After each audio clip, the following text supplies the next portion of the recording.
And then we have fossil fuels, which the fossil fuel lobby, which they have a great number of lobbyists. And in this, it shows that in 2009, oil and fossil fuel companies spent $543 million on lobbyists, while alternative energy people only spent $32 million. This is how concerned they are with them getting rid of oil and fossil fuels because of how much it controls our government. And they also pay off a lot of the people in the Senate and the House of Representatives, not technically by giving them money, but giving them rebates on fuel and things of that nature. Then we have AARP, which is the American Association of Retired Persons.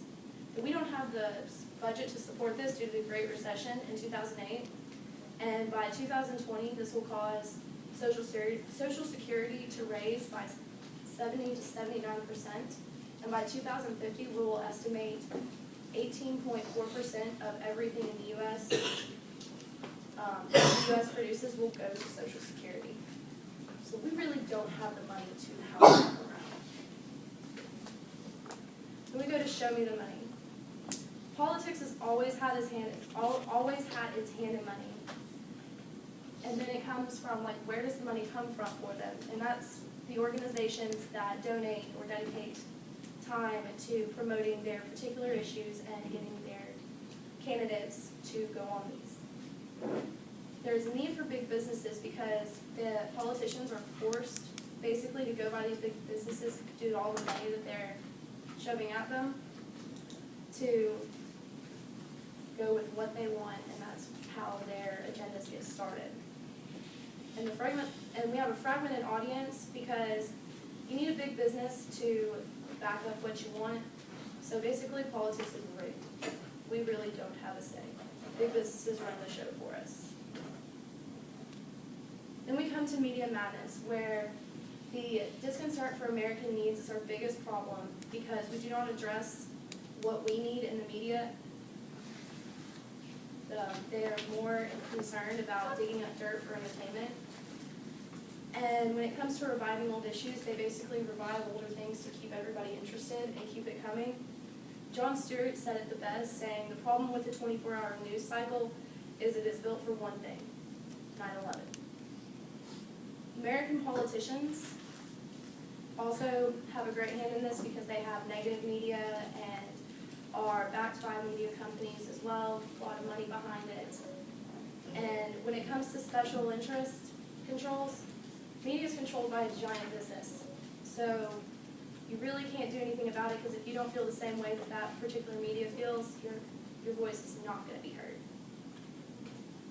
And finally, we have California, here we come. Originally, California was seen to be the American dream, but California today has gone down greatly, and they have an unemployment is at 12.5%. San Diego almost went bankrupt. The state's failure has been due to political roles, and basically the Democrats and Republicans are so hostile towards each other that there's no common ground to be solving on the basic issues. And Friedman basically states that California is an example of what America could become, with how divided that it is. So today we went over the great disjunction between the Americans, the way that we used to be, why we have a broken system, the presidents on Mount Rushmore, how they helped evolve our political groups, what lobbyists do, how money is involved with everything, and how the media takes control as well, and we shouldn't fall back into what California is doing right now. Thank you.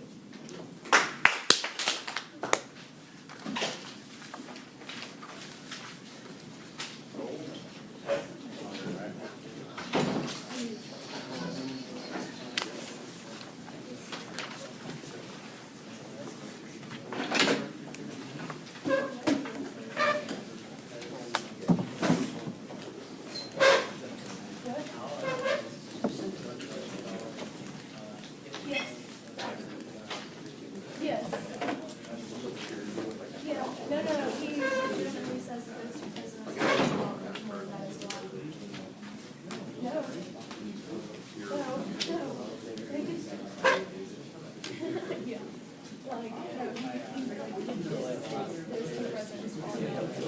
I'm like, okay.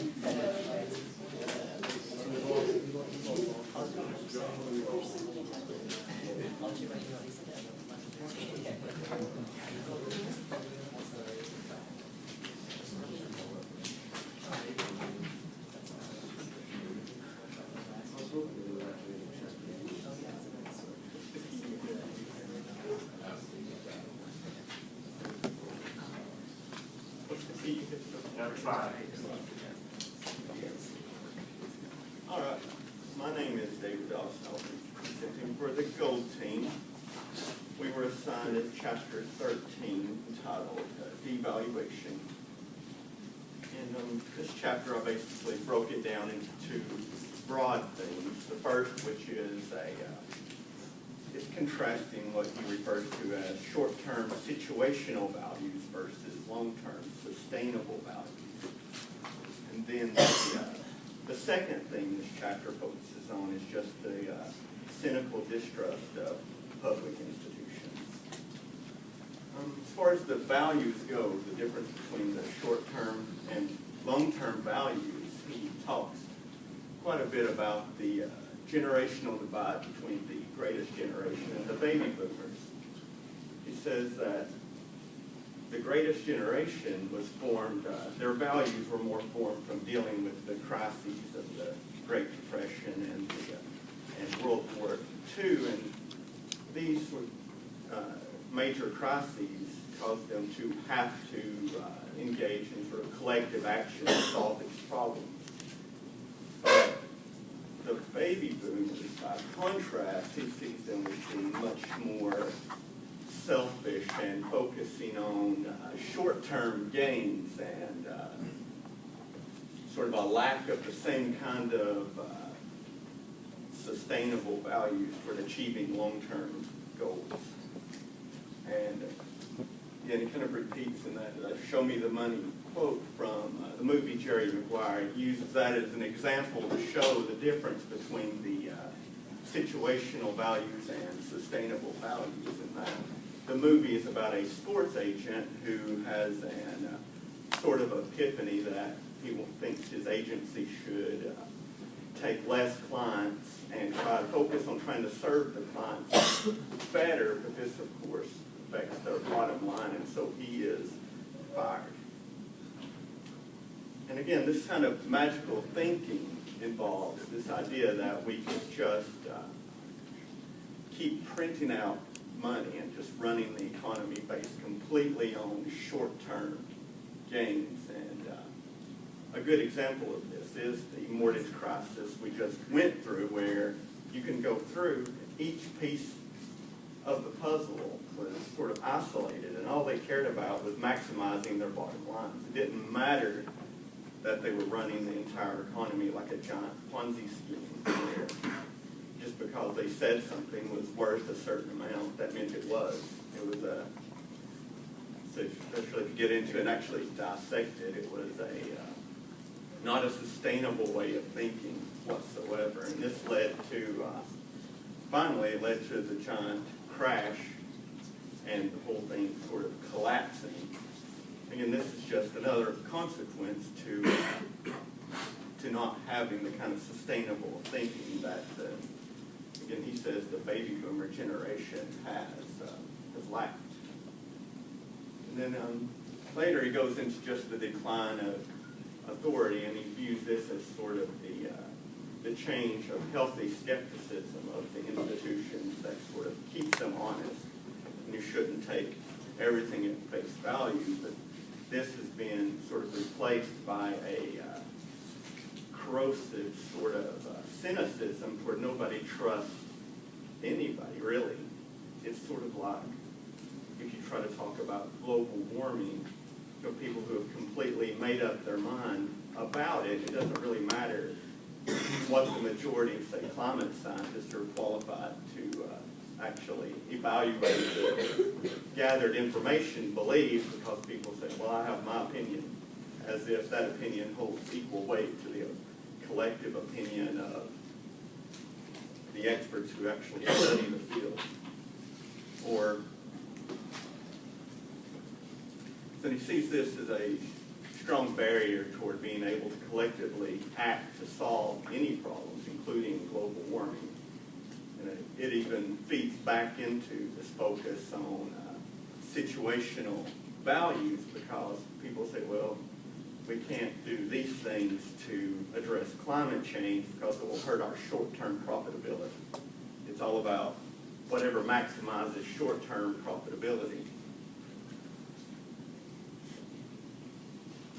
And again, there are examples of two of the public institutions that he focuses on, is that people generally have a very cynical and untrusting view of the government. And in some ways, I can understand that, because the government has fallen into the same kind of thinking. We just, with the American Institute of Chemical Engineers, went on a tour of the Chickamauga Dam, and one of the things they talked about was the efforts to get the lock replaced. And you can see where they've gotten a certain amount of funding and been able to work to a certain level, but then the funding dried up. And so you have a partially completed project that is degrading because the funding to keep progressing on the project isn't there. And so even the government does sort of the same thing, where they'll start projects but then wander off to do something else, kind of like the will to actually complete things just doesn't seem to be there. And as I mentioned before, the same thing goes with science, where people seem to have an opinion that because science has built into it the ability to change its mind, that it cannot be trusted. It's like global warming, again, is a very good example where you have all these different conflicting theories. But I mean, the thing about science is that it has to kind of go where the observations lead it, and so it's continuing to progress and develop. And I always say the biggest thing about science is that you're moving in, you may not have arrived at an absolute truth, but you're continually moving in the direction of truth. So it's more like a asymptote, where you're always approaching it. And so, again, people just seem to say, because when they'll come out with something where they say, oh no, this food is, that they said was bad for you, now is good for you, and that vice versa, you can't trust it. It's not that. It's like you have to make decisions with the best available information, and that's what science gives you. It gives you the best available information at the time. And the self-correcting nature of science is kind of what gives it strength. So I don't really understand the mistrust of science. Anyway, those were the two major themes of this chapter.